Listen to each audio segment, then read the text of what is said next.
सभी को मेरा प्यार भरा नमस्कार। मैं प्रशांत सोलंकी स्वागत करता हूं आप सबका आपके अपने परिवार में। तो आज हमारी है ईडियम्स की क्लास नंबर 3 और हमने अभी ईडियम्स की सीरीज को स्टार्ट करा है। वन वर्ड्स की हमने काफी सारी क्लासेस आप लोगों को दी। थोड़े ही समय में आप सभी लोगों के लिए एंटोनिम्स और सिनोनिम्स की भी क्लासेस हम देंगे। वोकैब संजीवनी एक्सप्रेस सीरीज आपकी बहुत जबरदस्त ढंग से, बहुत जबरदस्त तरीके से आप सभी लोगों के लिए चल रही है। बस मैं आप सभी लोगों से एक ही उम्मीद करना चाहूंगा कि आप सभी लोग रेगुलर तरीके से क्लासेस को देखते रहें, हर एक क्लास को देखें, एकदम बारीकी से चीजों को समझें, लगातार रिवीजन करते रहें। रिवीजन के लिए आप सभी लोगों के लिए हमने टेलीग्राम पर डेली क्विज कराते हैं, वीकली टेस्ट लेते हैं, बहुत सारी चीजें आपके लिए चल रही हैं। उसके अलावा आपके कॉम्प्रिहेंशन पार्ट के लिए और बाकी चीजों के लिए the Hindu for Hindi medium भी हमने टेलीग्राम पे स्टार्ट कर रखा है। डेली आपको उसकी पीडीएफ मिलती है, मंथली पीडीएफ भी हमने उसकी अब की बार आपको दी है। उम्मीद करता हूं सभी लोग आप मेरे द्वारा दी जा रही इन सुविधाओं का लाभ उठा रहे होंगे और बहुत अच्छे तरीके से अपनी प्रैक्टिस कर रहे होंगे। तो शुरू करेंगे भाई आज की क्लास नंबर आपकी टोटल 23 है और आपका ईडियम्स की क्लास नंबर 03 है। ठीक है, तो आज का जो पहला आपका इडियम है once in a blue moon. Once in a blue moon का मतलब क्या होता है भाई? देखिएगा, बात कायदे की यह है कि मून ब्लू नहीं होता है, और अगर मून ब्लू नहीं होता है तो मून का ब्लू होना अपने आप में एक ऐसी घटना है जो एकदम ना के बराबर होने की संभावना है। और जो चीज होगी ही नहीं तो इन अ ब्लू मून अपने आप में कैसी घटना है? बहुत रेयर जो हो, जिसके होने की संभावना ना के बराबर हो। तो once in a blue moon का मीनिंग हो जाता है वेरी रेयरली, वेरी रेयरली। तो मून आपका ब्लैक मतलब ब्लू नहीं है, इसीलिए आपका once in a blue moon का मतलब होता है बहुत रेयर, ये कभी ब्लू नहीं होता है। सो रेयरली यानी कि दुर्लभ होना या कभी कभार होना किसी चीज का, वही आपका कहलाता है once in a blue moon. बहुत सिंपल सी बात है, मून का ब्लू होना पॉसिबल नहीं होता है, इस तरीके का पॉसिबल नहीं होता है, इसीलिए आपका बोला जाता है ये phrase once in a blue moon. तो आप देख सकते हैं फोटो से भी आप कि ऐसा मून आपको कब दिखेगा? बहुत रेयर, बहुत रेयर। ठीक है, आगे चलें। नेक्स्ट अगला आपका जो इडियम है लायंस माउथ। अब देखो भाई, लायन का मतलब शेर और शेर का माउथ मतलब मुंह। अगर शेर का मुंह देखा जाए तो कैसी जगह है? आप सोचो, आप शेर के मुंह में चले गए, ओह भाई सब डर जाएंगे, एकदम से मर जाएंगे, क्योंकि शेर का मुंह तो सबसे खतरनाक जगह है दुनिया की। तो लायंस माउथ का मतलब ही अपने आप में क्या हो जाता है? वेरी डेंजरस, कोई चीज ऐसी जो बहुत खतरनाक हो। A dangerous situation, a dangerous situation. ठीक है, तो संकट में पड़ना, बहुत संकट की स्थिति आप कह सकते हैं। तो लायंस माउथ आप यहां से समझ सकते हैं। तो लायंस माउथ यानी कि बहुत ही डेंजरस सिचुएशन, बेहद खतरनाक सिचुएशन बेसिकली लायंस माउथ कहलाती है। Next, a bolt from the blue. मेरे भाई, ब्लू का मतलब होता है स्काई यानी कि आसमान। ठीक है, सो ब्लू क्या है? स्काई है।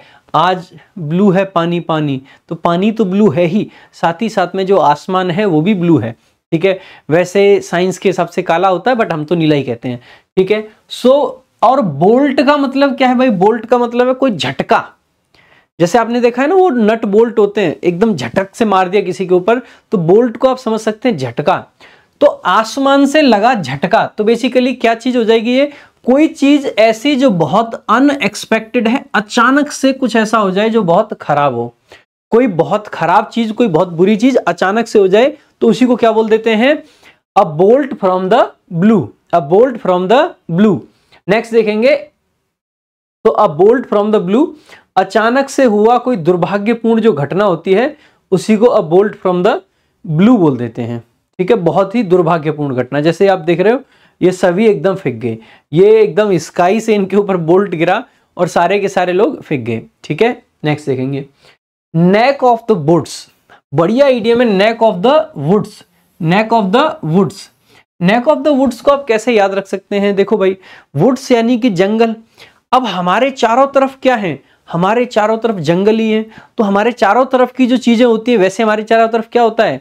बेसिकली हमारे चारों तरफ जो चीजें हैं उनको हम नेबरहुड कह देते हैं, आस पड़ोस। सो नेक ऑफ द वुड का मतलब होता है नेबरहुड। क्या होता है मेरे भाई? नेबरहुड, यानी कि आस पड़ोस या पड़ोसी जो होते हैं उनको बोल देते हैं neck of the wood. So neck of the woods बोल देते हैं बेसिकली आस पड़ोस, जंगल झाड़ियां, ठीक है। What you doing in your neck of the would, यानी कि अपने नेबरहुड में। सो नेबरहुड। नेक्स्ट अगला है आपका be at daggers drawn with somebody. देखो ये जो डैगर है ना, डैगर, डैगर का मतलब होता है खंजर। क्या होता है मेरे भाई? खंजर, ठीक है। ड्रॉन, अब आपकी एक वर्ब होती है ड्रॉ, ठीक है, ये आपकी V1 है। इसी की जो सेकंड फॉर्म होती है दैट इज ड्रू, ठीक है, ये आपकी V2 है। और इसी की थर्ड फॉर्म जो होती है दैट इज ड्रॉन। क्या होती है? ड्रॉन। Drawn is V3। इसका मतलब होता है कोई चीज निकालना। सो ड्रॉ, ड्रू, ड्रॉन, ये सारी की सारी आपकी क्या है? ये वर्ब की फॉर्म्स हैं, ठीक है। और यहीं से आपका बेसिकली क्या बना है? ये आपका इडियम बना है जिसकी हम अभी चर्चा कर रहे हैं। तो जिस इडियम की अभी हम चर्चा कर रहे हैं वो इसी से बना हुआ है भाई मेरे, ठीक है।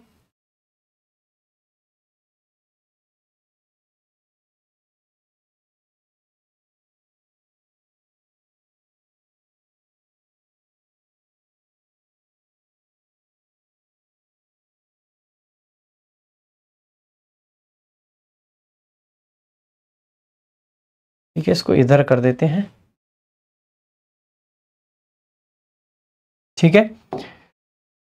तो बेसिकली तो हम कह सकते हैं यहाँ पे डैगर मतलब खंजर, ड्रॉन मतलब निकाला हुआ। अगर खंजर को निकाल रखा है, खंजर को अगर निकाल लिया तो इसका मतलब क्या है? लड़ाई झगड़े की बात चल रही है। तो इसी को बोल देते हैं basically to be bitterly hostile towards each other. एक दूसरे की तरफ हॉस्टाइल होना, एक दूसरे की तरफ बेसिकली चाकू खींच के, तलवारें खींच के खड़े होना। तो एक दूसरे के लिए अगर तलवारें निकाल रखी हैं तो to be at daggers drawn. So to be at daggers drawn with somebody, तो लड़ाई झगड़े की स्थिति में basically. To bridge the gap, देखो भाई जो गैप है उसको ब्रिज करना। ब्रिज करने का मतलब है जैसे मान लीजिए ये नदी है, इस किनारे से और उस किनारे का गैप है, उस पर जो पुल बनाते हैं तो उसी को ब्रिज बोलते हैं। सो टू ब्रिज द गैप का मतलब है अगर मान लीजिए दो लोग हैं, उनके बीच में दूरियां आ गई हैं। वैसे भी आपको पता ही है आज से वैलेंटाइन वीक शुरू हो रहा है, वैसे आपका वैलेंटाइन वीक किताबों के साथ में गुजरना चाहिए। अगर आपका ट्रू वैलेंटाइन आज की डेट में कोई है मेरे भाई, तो वो है आपकी किताबें। सिर्फ और सिर्फ किताबें आपकी हैं जो आपका सच्चा वैलेंटाइन है। अगर आपने किताबों से मोहब्बत कर ली तो अगली साल का वैलेंटाइन आप उसके साथ मना पाओगे जिसके साथ मनाना चाहते हो, या हो सकता है उससे अगली साल का। और अगर इस टाइम पे वैलेंटाइन उसके साथ मनाया तो जीवन भर जिसके साथ मनाना चाहते हो उसके साथ नहीं मना पाओगे। फिर नहीं तो पता चलेगा किसी वैलेंटाइन पे कहीं फावड़ा लेके कुछ मेहनत कर रहे हो, किसी वैलेंटाइन पे पैसे की कमी पड़ रही है, किसी पे कुछ हो रहा है। तो जीवन भर अगर वैलेंटाइन बढ़िया से मनाने हैं या XYZ कोई भी डे अगर अच्छे से आपको मनाना है, तो अभी जो आपके जीवन का समय चल रहा है इस समय को इस तरीके से यूटिलाइज करें, इस तरीके से यूज करें कि समय आपको सफल करने पे मजबूर हो जाए। भाई साहब कई बार ऐसा होता है आदमी इतनी मेहनत कर डालता है कि पूरी जो कायनात होती है ना वो उसको सफल करने में लग जाती है। जब आपकी सफलता दिखने लगती है ना, जब आपके एफर्ट्स दिखने लगते हैं, तो भगवान भी अगर किस्मत में नहीं भी होती है ना नौकरी, तो नौकरी वहां से भी टपक के आती है क्योंकि आप मेहनत उस तरीके से करते हैं। तो मेरे भाई मेहनत का कोई तोड़ नहीं है, मेहनत करें। और वैलेंटाइन, टैलेंटाइन ये सब आते रहते हैं जाते रहते हैं, आपका फोकस होना चाहिए आपकी किताबों पे। आपका अगर सच्चा वैलेंटाइन आज की डेट में कोई है तो वो है आपकी किताबें, ठीक है। ध्यान रखिएगा, ज्यादा से ज्यादा पढ़िएगा। और आपका सच्चा वैलेंटाइन तो वैसे एक्चुअल में यही है, ये देख रहे हो, वही कलर है, पिंक है ना, जो कि कलर ऑफ मतलब लव कहा जाता है। तो यही है सच्चा वैलेंटाइन, ठीक है। तो अब की बार वैलेंटाइन इसी के साथ मनाना है आप सभी लोगों को। मनाओगे भाई? एक बार सारे लोग प्रॉमिस करेंगे आपका वैलेंटाइन अब की बार इस किताब के साथ होगा। होगा कि नहीं होगा? पक्का होगा, ठीक है। चलो भाई, तो टू ब्रिज द गैप, तो मैं ये समझा रहा था कि दो लोगों के बीच में अगर गैप आ गया है तो उस गैप की भरपाई अगर कर रहे हैं तो हम बेसिकली बीच में क्या बना रहे हैं? ब्रिज बना रहे हैं। तो टू ब्रिज द गैप का मतलब हो जाता है जो आपसी मतभेद है उसको सुलझा के अपने रिश्ते इंप्रूव करना। तो टू रिड्यूस डिफरेंसेस, अपने बीच में जो डिफरेंसेस आ गए हैं, जो अंतर आ गए हैं, उनको हटाना और रिकंसाइल करना, बेसिकली मतभेद मिटाकर दूरियां खत्म कर देना ही बेसिकली क्या होता है आपका टू ब्रिज द गैप। जैसे कि सॉरी बोल के इन लोगों ने कर दी, ठीक बात है। आगे चलें। Zero tolerance, zero tolerance. कई बार आप ये वर्ड सुनते होंगे यार, मोदी जी की सरकार में तो, योगी जी की सरकार में तो जीरो टॉलरेंस पॉलिसी है यूपी में। 1% किसी गुंडा और ऐसे लोगों का बिल्कुल सहन नहीं करते हैं, एकदम ऑन द स्पॉट फैसला होता है, जीरो टॉलरेंस। तो जीरो टॉलरेंस का मतलब क्या है? ऐसी पॉलिसी, ऐसे रूल्स, ऐसी कानून जहां पे चीजों की सहन शक्ति एकदम जीरो है। अगर तुम गलत करोगे तो तुम्हें भुगतना पड़ेगा। जो ऐसी पॉलिसी लेके चल रहे होते हैं उसी पॉलिसी को बोला जाता है जीरो टॉलरेंस पॉलिसी। क्या बोला जाता है मेरे भाई? Zero tolerance policy. तो आप यहां से क्या कह सकते हो? A policy of not allowing any violations of a rule और लॉ, यानी कि पूर्णतः असहनशीलता की जो नीति होती है उसी को बोल देते हैं जीरो टॉलरेंस। टॉलरेंस जीरो रहेगी। टॉलरेंस का मतलब है सहनशीलता, तो सहनशीलता अगर जीरो है तो असहनशील हो जाते हैं, ठीक है? तो जीरो टॉलरेंस, ठीक है? सो टॉलरेंस का मतलब सहनशीलता, सहनशीलता अगर खत्म है तो वही जीरो टॉलरेंस है। नेक्स्ट देखेंगे in black and white. In black and white, देखो भाई अब तो खैर बहुत सारे तरीके के कलर चल गए हैं, बहुत सारी चीजें चल गई हैं, लेकिन स्टार्टिंग में बेसिकली क्या है, पेज आपका व्हाइट होता था और आपका जो प्रिंट है वो ब्लैक रहता था। आपने न्यूज़पेपर देखे होंगे, उनमें सिंगल कलर की ही ज्यादा चीजें चलती हैं। चीजें ब्लैक एंड व्हाइट है, इसका मतलब है रिटन फॉर्म में है। तो ब्लैक एंड व्हाइट का मतलब होता है इन राइटिंग, यानी कि लिखित रूप से। ब्लैक पेन आपका और व्हाइट पेपर आपका, यानी कि अगर कोई चीज ब्लैक एंड व्हाइट है इसका मतलब है कि वो लिखित रूप से दी गई है, लिखित रूप से है, ठीक है? नेक्स्ट देखेंगे to bite the dust. To bite the dust का मतलब बेसिकली क्या होता है? डस्ट का मतलब होता है मेरे भाई धूल, और बाइट का मतलब होता है चाटना। जैसे हम कहते हैं ना हिंदी में धूल चटा दी। धूल चटा दी यानी कि पूरे तरीके से पराजित कर दिया, परास्त कर दिया, एकदम खत्म कर दिया सामने वाले को। या फिर इसका एक मीनिंग बन जाता है टू डाई, यानी कि डस्ट बेसिकली कब हम कहते हैं, ठीक है? तो बेसिकली तो टू बाइट द डस्ट एकदम कहीं पे असफल हो गए या किसी की जान चली गई, कोई मर गया, तब हम इसको बोलते हैं टू बाइट द डस्ट। तो जान जाने पे या फिर एकदम फेलियर होने पे, हार जाने पे, दोनों जगह पे यूज कर सकते हैं मेरे भाई इसको, टू बाइट द डस्ट को, हार जाने पे भी और मर जाने पे भी। नेक्स्ट देखेंगे अगला आपका, ठीक है? अगला जो आपका इडियम है pedal the metal. Pedal the metal का मतलब क्या होता है? देखो भाई बहुत सिंपल सी बात है। पैडल का मतलब है पैर रखना, पैर दबाना। आपने देखा होगा, जैसे आप इसमें देख भी पाएंगे, ये मेटल का बना होता है जो स्पीड बढ़ाने के लिए होता है। तो इस मेटल को अगर पैडल कर दिया तो एक्सीलरेट कर देते हैं। तो बेसिकली फुल स्पीड में अगर कहीं जा रहे हैं तो हम मेटल को पैडल कर रहे हैं। तो टू गो फुल स्पीड, पूरे स्पीड पे जाना, specially while driving a vehicle. तो वाहन चलाते वक्त पूरी या तीव्र गति से चलाना या जाना बेसिकली कहलाता है to pedal the metal. Next देखेंगे अगला आपका blessing in disguise. Blessing in disguise, blessing का मतलब होता है भाई कोई चीज जो आपके लिए आशीर्वाद टाइप की है, यानी कि हम कह सकते हैं वरदान। और डिस्गाइज का मतलब होता है छिपा हुआ। तो अगर कोई छिपा हुआ वरदान है तो उसी के लिए बोलते हैं ब्लेसिंग इन डिस्गाइज। खास करके ऐसी चीजें शुरुआत में लगेगा यार ये तो बड़ा खराब हुआ हमारे साथ। जैसे कि मान लीजिए एक पर्सन है और उस पर्सन ने कोई पेपर दिया, मान लेते हैं यूपी पुलिस कांस्टेबल का, और यूपी पुलिस कांस्टेबल नहीं निकला। वो तो ऐसे लगेगा बर्बाद हो गया, मर गया जी, क्यों हो गया, ये हो गया, वो हो गया, ये सब सोच के, और फिर कहता है कि नहीं भाई मैं चल लेट्स रीस्टार्ट। रीस्टार्ट करता है भाई, और रीस्टार्ट करके इतनी कड़ी मेहनत करता है, बहुत मेहनत करता है, और मेहनत करते करते करते करते वो पाता है कि बेसिकली ये CGL का पेपर उसका क्लियर हो गया। अब एक बात बताइएगा, यूपी पुलिस में फेल होना क्या उसके लिए ब्लेसिंग साबित नहीं हुआ? बिल्कुल हुआ। लेकिन शुरुआत में कैसा लगा था? शुरुआत में लगा कि ये तो भाई जहर का घूंट है, मैं फेल कैसे हो सकता हूँ। तो कई बार ऐसी चीजें भी काम आ जाती हैं। तो ब्लेसिंग इन डिस्गाइज वही चीजें होती हैं जो शुरुआत में लगती हैं कि बहुत बुरी, लेकिन लास्ट में वो वरदान साबित होती हैं। So basically bad thing that turns out to be good. कोई भी बुरी चीज जो बाद में अच्छी हो जाती है, वही होती है ब्लेसिंग इन डिस्गाइज। नेक्स्ट देखेंगे high and dry. High and dry, high and dry का मतलब क्या होता है मेरे भाई? हाई एंड ड्राई क्या मीनिंग होता है? हाई एंड ड्राई, देखो हाई ऊपर है, ड्राई सूखे में है, यानी कि उसके पास में कुछ रिसोर्सेज नहीं है, बंदा एकदम खाली बैठा है, वेला बैठा, कुछ नहीं उसके पास में, हाई एंड ड्राई है, ठीक है? तो इसको बोल देते हैं अबेंडेंट। अबेंडेंट मतलब कोई ऐसा जो छोड़ा हुआ है, जो परित्यक्त है, ठीक है, यानी कि उसके पास में कुछ नहीं है, छोड़ दिया है, अबेंडन कर दिया है, अकेला छोड़ दिया हो किसी को, वही होता है high and dry. So high and dry, so high and dry basically जो छोड़ दिया गया हो, अबेंडन कर दिया गया हो।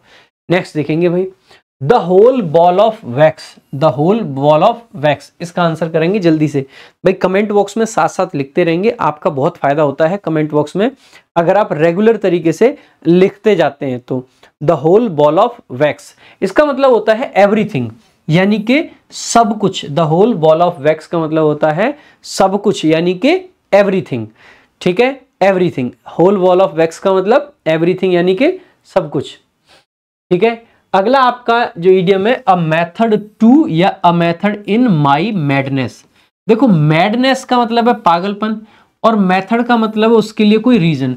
अगर किसी व्यक्ति का व्यवहार आपको ऐसा लग रहा है पागलों जैसा, लेकिन अगर वो अपनी मैडनेस में, अपने पागलपन में कोई रीजन आपको दे दे, तो वही बेसिकली क्या होता है, मेथड टू या इन माई मैडनेस। तो a good reason for the actions that seem strange और क्रेजी, ऐसी घटनाएं जो बेकार लगती हैं, बुरी लगती हैं, लेकिन उसमें अगर कोई अच्छा रीजन है, कोई अच्छा कारण है, तो वही होता है मेथड टू और इन माई मैडनेस। नेक्स्ट आपका इडियम है a dead lock. A dead lock, dead lock का मतलब क्या होता है भाई, एक ऐसा लॉक जो डेड है, अब वो खुल नहीं पा रहा है, यानी कि हम कह सकते हैं एक ऐसी स्थिति जहां पर कोई प्रगति नहीं हो रही है, एकदम सब चीजें बंद हो गई हैं, कोई प्रगति जहां पर ना हो, वही होता है आपका क्या, dead lock. So a state in which progress is impossible, एक ऐसी स्टेट जहां पे प्रोग्रेस आपकी इम्पॉसिबल हो जाती है, जहां पे कोई भी प्रोग्रेस सामने वाला नहीं कर पाता है, ठीक है। सो डेड लॉक बोल देते हैं। नेक्स्ट देखेंगे, to lay someone by the heels. To lay someone by the heels, देखो बहुत आसान है, ले का मतलब होता है किसी को लिटाना, समवन यानी कि कोई, और बाय द हील्स यानी कि हिल्स। अब आपने देखा होगा मूवीज में पुरानी में, जब किसी प्रिजनर को पकड़ा जाता है तो उसकी एड़ियों में बेसिकली वो बेड़ियां डाल देते हैं, तो हील्स में जब बेड़ियां डलती हैं तो वही होता है बाय द हील्स। तो उसकी हील्स में बांध के गिरा दिया, इसका मतलब उसको इम्प्रिजनमेंट कर दिया, उसको जेल में डाल दिया। तो to confine somebody in prison, किसी को जेल में कैद कर लेना, बेसिकली वही होता है आपका to lay somebody by the heels. तो by the heels, to lay somebody by the heels, तो बेड़ियों में डाल देना बेसिकली। नेक्स्ट देखेंगे, to make one's mark. To make one's mark, तो टू मेक वंस मार्क का मतलब है, मार्क का मतलब आप कह सकते हैं निशान, पहचान। तो अगर किसी ने अपनी पहचान बना ली, जैसे मान लीजिए आप आज कुछ भी नहीं है, आपको आस पड़ोस के गांव का कोई नहीं जानता, आपके गांव के लोग बस जानते हैं, और अगर आस पड़ोस में कोई जानता भी हो तो इसलिए जानता होगा कि अरे यार क्या है ये, कुछ नहीं है, ठीक है। लेकिन आप आज से ही और अभी से बहुत मेहनत करते हैं, और आप शपथ लेते हैं कि 2024 को इतना फ्रूटफुल बना देंगे कि कुछ बड़ा करके दिखाएंगे।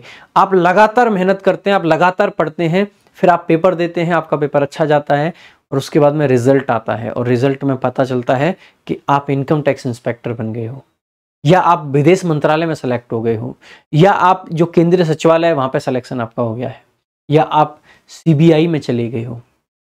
आपके गांव में, आपके आसपास में, आपके जो इलाके है पूरे में नाम हो जाता है इलाके में, यार फलाने का लड़का इंस्पेक्टर बन गया। तो यही आपने क्या किया, आपने अपना एक पहचान बना ली, आपने एक अपना निशान छोड़ दिया, आपने अपना मार्क बना दिया। तो यही बेसिकली क्या होता है, आपको सफलता मिल गई। टू अटेन सक्सेस या अटेन रिकॉग्निशन, रिकॉग्निशन यानी कि पहचान, आपको बेसिकली क्या मिल गई, पहचान मिल गई। ऐसी पहचान पाने के लिए भाई मेहनत करते रहेंगे सभी लोग। आगे देखेंगे, इन द फ्लैश। भाई फ्लैश का मतलब क्या होता है, मास। फ्लैश का मतलब क्या होता है मेरे भाई, मास। अगर कोई चीज इन द फ्लैश है, इसका मतलब है वो मास के फॉर्म में है, वो बॉडी के फॉर्म में है।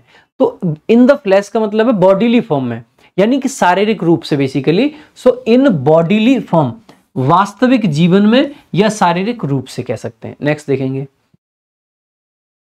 ठीक है। आगे, to have people rolling in the aisles. To have people यानी कि लोगों को, रोलिंग का मतलब है लुढ़कना, और कहां पे, आइल्स। आइल्स क्या होता है, ध्यान दीजिएगा, जैसे आप कभी थिएटर जाएं, या आप जहां पे भी कोई परफॉर्मेंस चल रही हो, जहां पे आगे सीट्स लगी होती हैं, तो जो सीट होती हैं उनके बीच में जो जगह होती है ना मेरे भाई, उस स्पेस को जहां पे आप पैर रखते हैं, ठीक है, पैर रख के जहां पे बैठते हैं, उसी स्पेस को आइल्स बोलते हैं। अगर मान लीजिए आप कहीं पे परफॉर्मेंस कर रहे हैं, और आपकी परफॉर्मेंस इतनी अच्छी है कि लोग हंस हंस के लोटपोट हो गए। अब लोटपोट होंगे तो लोटपोट सीट पे तो नहीं होते हैं, लोटपोट होने का मतलब है एकदम जो गैलरी है उसमें लुढ़क गए। तो टू, आपने क्या किया, you have people rolling in the aisles, आपने लोगों को इतना हंसाया। बेसिकली आपने क्या किया, बहुत हंसाया। तो to make an audience laugh uncontrollably, बहुत मतलब बिना कंट्रोल के लोगों को बहुत बहुत हंसाना ही बेसिकली क्या कहलाता है, to have people rolling in the aisles. Next देखेंगे अगला आपका, to breast the tape, to breast the tape. भाई देखो ब्रेस्ट, ये जो चेस्ट है आपका यही होता है, ठीक है। द टेप, जैसे आप कभी कोई रनिंग कर रहे हैं, रन कर रहे हैं, दौड़ रहे हैं, आपने देखा होगा, और दौड़ के जो आदमी सबसे आगे पहुंचता है उसकी जो चेस्ट है वो टकराती है उस फीते से जो वहां पे बंधा रहता है, और जिसके फीते से मतलब जिसकी छाती से वो फीता टकराएगा सबसे पहले वही कहलाता है विनर। तो टू ब्रेस्ट द टेप का मतलब है कि रेस जीत ली है। तो to win a race, to win a race. आज थोड़ा सा पीपीटी में गड़बड़ रह गई है भाई, ध्यान देंगे टीम, अगर देख रहे हो वीडियो पीपीटी में ऐसी गड़बड़ नहीं जानी चाहिए, ठीक है, अब की बार से। नेक्स्ट देखो, ये देखो यही होता है, जिससे पहले टकराए, जैसे ये एकदम लास्ट मोमेंट पे आके इनसे टकरा गया तो यही विजेता माने जाते हैं, ठीक है। Next, piece of cake. भाई पीस ऑफ केक का मतलब होता है कोई चीज जो बहुत आसान है, इसके लिए केक वॉक भी बोल देते हैं, ठीक है।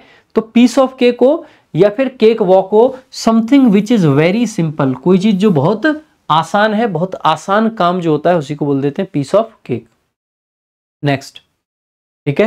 Next, to jump out of one's skin.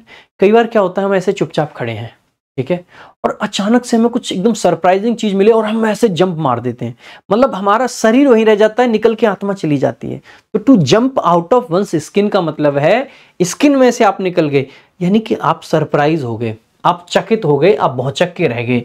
तो to be extremely surprised, to be extremely surprise, तो अत्यधिक हैरान होना बेसिकली कहलाता है to jump out of one's skin, to jump out of one's skin. Next, good grief.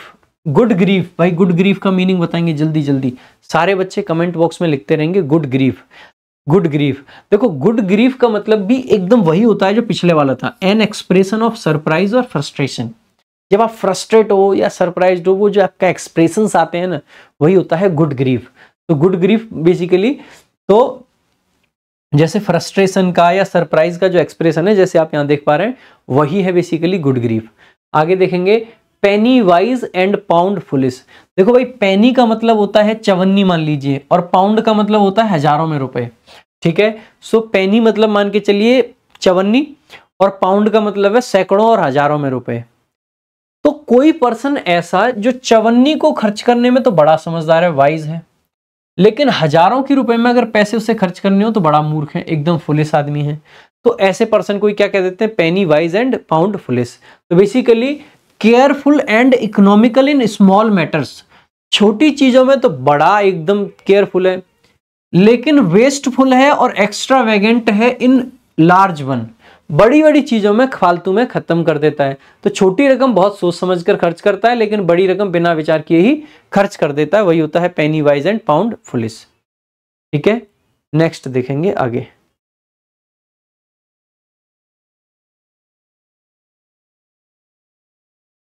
To appeal to Caesar. To appeal to Caesar, देखो Caesar basically Rome का राजा था, और रोम जो सीजर था बड़ा पावरफुल राजा था, उसके टाइम पर उससे ऊपर की अथॉरिटी कोई नहीं थी। तो सीजर से अपील करने का मतलब ये था कि जो हाईएस्ट पॉसिबल अथॉरिटी है उससे अपील करना। तो टू अपील टू सीजर का मीनिंग बन जाता है to appeal to the highest possible authority, उससे ऊपर कोई अथॉरिटी नहीं है, दुहाई देना बेसिकली वही था आपका to appeal to Caesar, to appeal to Caesar. Next, all bark and no bite, यानी कि बार्क का मतलब है भौंकना, बाइट का मतलब है काटना। भौंकते बहुत हैं लेकिन काटते बिल्कुल भी नहीं, तो all bark and no bite. तो all bark and no bite, full of talk but low on actions, बातें बहुत काम बिल्कुल नहीं, जो गरजते हैं वो बरसते नहीं। ये देखिएगा, देखो यहां से लड़ने की कोशिश कर रहे हैं, ठीक है, और बगल में से सारा गेट खुला पड़ा है, वहां से नहीं करेंगे, ठीक है। देख रहे हैं इनकी बदतमीजी, देखो सारा गेट ओपन है, यहां से एक भी नहीं आने की, खाने की कोशिश कर रहा है। देखो यही है, all bark and no bite वाले हैं ये। बार्क बहुत कर रहे हैं, बाइट बिल्कुल नहीं। ठीक है, next. To make a mountain of molehill, mountain बना रहे हैं मोल हिल का, यानी कि बहुत छोटी चीज का बहुत बड़ा बना देना, बात का बतंगड़ बना देना। ठीक है, बात का बतंगड़ बना देना। To give great importance to trifles, तिल का ताड़ बना देना, राई का पहाड़ बना देना, बात का बतंगड़ बना देना, ये सब वही है। ठीक है, तिल का ताड़ जो है ना वही है। देखो मोल बेसिकली क्या होता है, तिल होता है। तिल जो होता है ना, हम बोलते हैं ना मोल मार्क है, मोल मार्क यानी कि तिल का निशान है। तो उसी तिल का क्या बना दिया, ताड़ बना दिया है, बेसिकली क्या बना दिया, माउंटेन बना दिया है। ठीक है, तो वही हिंदी की कहावत है। ठीक है, next. A bite at the cherry, a bite at the cherry. अब बाइट एट द चेरी का मतलब बेसिकली क्या होता है, देखो भाई आपने क्रिकेट में देखा होगा अक्सर करके, जैसे कि जब बॉल नहीं होती है ना तो उसको चेरी बोलते हैं, जब बॉल नहीं होती है उसको चेरी। और अगर किसी बॉलर को नई बॉल से बॉलिंग करने का टाइम वो मिले मौका, तो वो बॉल को स्विंग कराएगा, बहुत कुछ कराएगा, तो उसको एक अच्छी अपॉर्चुनिटी है। तो एक अच्छी अपॉर्चुनिटी, एक मौके को ही बोल देते हैं बाइट एट द चेरी। तो एन अटेम्प्ट और अपॉर्चुनिटी टू डू समथिंग, कुछ करने का एक मौका अगर मिला है, लाभ उठाने का मौका मिला है, वही उसी को कहते हैं बाइट एट द चेरी। ठीक है, नेक्स्ट। ये भाई आपकी पूरी की पूरी किताब जो कराई जा रही है वो है ये वोकैब संजीवनी, बहुत जबरदस्त किताब है। ये किताब आपकी बुक स्केप पे बहुत नॉमिनल से मतलब पैसे में अवेलेबल है, लगभग 190 रुपए में। वहीं फ्लिपकार्ट और अमेजोन पे भी ये किताबें अवेलेबल है। ये किताब भी भाई कॉम्प्रिहेंशन के लिए बहुत जबरदस्त किताब है, बहुत शानदार किताब है। हाईली रिकमेंड करता हूं मैं ये किताब आप सभी लोगों के लिए, कॉम्प्रिहेंशन के लिए इससे बेहतर किताब आपको कहीं नहीं मिलेगी। ठीक है, उसके अलावा अगर हम बात करें, बहुत सारे बच्चे बैच की पूछते रहते हैं, तो ये हमारा बैच है लाइफ टाइम वैलिडिटी के साथ में रिकॉर्डेड बैच है इंग्लिश का। ठीक है, इसमें सारी अपडेटेड क्लासेस मिलती हैं, बहुत सारे क्लास नोट्स मिलते हैं, हर क्लास का क्लास नोट्स हैं, टाइप वाइज और लेवल वाइज आपको सीट मिलती हैं, चैप्टर वाइज मॉक टेस्ट मिलेंगे और फुल मॉक टेस्ट भी मिलेंगे, ऑल पीवाईक्यू क्वेश्चंस मिलेंगे विद सॉल्यूशन। 150 से भी ज्यादा मॉक टेस्ट आपको मिल जाएंगे प्री और मेंस के मिला के, 500 से ऊपर आपको क्विज मिल जाते हैं इसमें। तो बहुत सारी चीजें आपको इसमें मिलती हैं। तो ये हमारा इंग्लिश का रिकॉर्डेड बैच है, लाइफ टाइम वैलिडिटी है, और सिर्फ 699 में। बैच कहां से मिलेगा, तो आरजी विक्रमजीत ऐप आपको डाउनलोड करना है गूगल प्ले स्टोर से। वहां जाके इंग्लिश के बैचेस में जाके आपको 2 बैच दिखेंगे, एक लाइव बैच होता है और एक रिकॉर्डेड। लाइव बैच उन बच्चों के लिए है जिनको बड़े बेसिक से बड़े अच्छे से सारी चीजें धीरे धीरे पढ़नी है। जो बच्चे जल्दी जल्दी सिलेबस करना चाहते हैं उनके लिए रिकॉर्डेड बैच होता है। तो आप दोनों में से कोई भी बैच ले सकते हैं, दोनों ही बैचेस कंटेंट के मामले में सुपर्ब हैं। ठीक है, बाकी भाई अगर आपको क्लासेस की पीडीएफ चाहिए, बहुत सारी और ई बुक्स वगैरह चाहिए, तो वोकैब वंडर्स टेलीग्राम चैनल जरूर ज्वाइन कर लें, और उसके अलावा English by Prashant sir Telegram channel भी आप ज्वाइन कर लें। ठीक है, बाकी वीडियोस कैसी लग रही हैं जरूर बताना, और भाई कोशिश करें ज्यादा से ज्यादा लोगों को चैनल पे जोड़ें, ज्यादा से ज्यादा लोगों को लेके आएं। बाकी वीडियो कैसी लगी बताना कमेंट बॉक्स में। आज के लिए सिर्फ इतना ही, मिलेंगे कल की क्लास में। थैंक यू सो मच, जय हिंद, जय भारत।